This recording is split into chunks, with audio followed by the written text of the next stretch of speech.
And it's also very much worth thinking about with regards to setting up your life in general. It's like, if you concentrate solely on your career, you can get a long way in your career. And I would say that that's a strategy that a minority of men preferentially do. That's all they do. They work like 70, 80 hours a week. They go flat out on their career. They're staking everything on the small probability of exceptional status in a narrow domain. But it's hard on them. They don't have a life. It's very difficult for them to have a family. They don't know how to take any leisure activity. Like, they get very one-dimensional. Now, it may be that that unidimensionality is the price you have to pay to be exceptional at one thing, right? Because if you're going to be something like a genius level mathematician and you want to do that for, or a scientist say, it's like you're in your lab all the time, you're working 70 hours a week or 80 hours a week, you're smart, you're dedicated, you're unidimensional, and that's how you get to beat all the other people who are doing that. It's the only way. But the problem is you don't get a life. Now, if you love being a scientist and you have that kind of focus of mind, well, first of all, you're a rare person, and second, you're going to pay for it. But fine, more power to you. But it's a risky business to do that. You sacrifice a lot for it. You know, and I would say most often, if you're speaking about having a healthy life, that isn't what you do. You spread yourself out more. So, you know, you have a family, you have some things that you do outside of work that are meaningful to you and useful. You have a network of friends. Well, those 3 things alone, or 4 things alone, are plenty to keep you well oriented. And then if one of those things collapses, you know, everything doesn't go. Now, the price you pay for that is the more you strive to optimize that balance, the less likely you are to be fantastically successful at any single one of them. But you might have a very, you know, if you consider your life as a whole, that might be a winning strategy. One of the things Carl Jung said, I really liked this.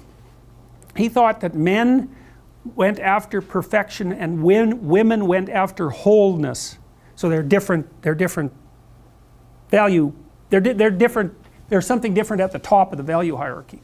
So perfection would be stake it all on one thing and look for radical success. Not that all men do that, because they don't, but we're talking about extremes, at least with regards to the men that do that. The wholeness idea is more like, well, it's like I want one thing in my life to be 150%, or I want 5 things in my life to be 80%. Well, there's a lot more richness in a life where you have 5 things operating at 80%, but you're not operating at any of them at 150%. So, and I really believe this because I've watched men and women go through their careers now for a long period of time, and one of the things that, there's lots of things that produce this, but one of the things that I've noticed is that mostly women in their 30s bail out of unidimensional careers. They won't do them.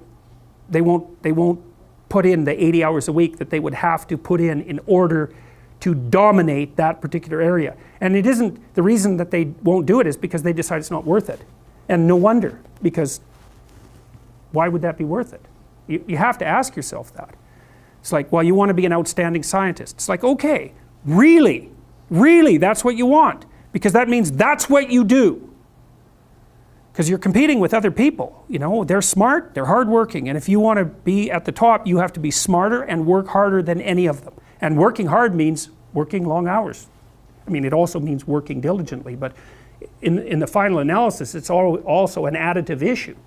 If I'm smart and hardworking and I can crank out for 70 hours a week, and you do it for 30, it's like, in 2 years, I'm so far ahead of you, you will never ever catch up. So, anyways. And I think partly, maybe part of the reason too that women are oriented that way more than men, I think there's 2 reasons. One is socioeconomic status does not make women more attractive on the mating market, but it does make men more attractive. And the second is women's time frame is compressed, right? Because guys can always say, well, I'll have kids later, and they can say that till they're like 80. Whereas women, it's like, no way, man, you got to get it together by the time you're, let's say 40, but really probably by 35, but definitely by 40, because otherwise it ain't happening. And that's bloody dreadful. Like, the most unhappy people you ever see, no. No. One of the common routes to extreme unhappiness is to want children and not have them. I wouldn't recommend that. You know, you see couples who are in their 30s. 1 couple in 3 over the age of 30 has fertility problems. That's defined as inability to conceive after 1 year of trying. 1 in 3. So it's worth thinking about, because people are very, very unhappy if they want to have kids and then they can't. Man, you're in the medical mill for 10 years if that's what happens to you. So, okay, so anyways, back to this.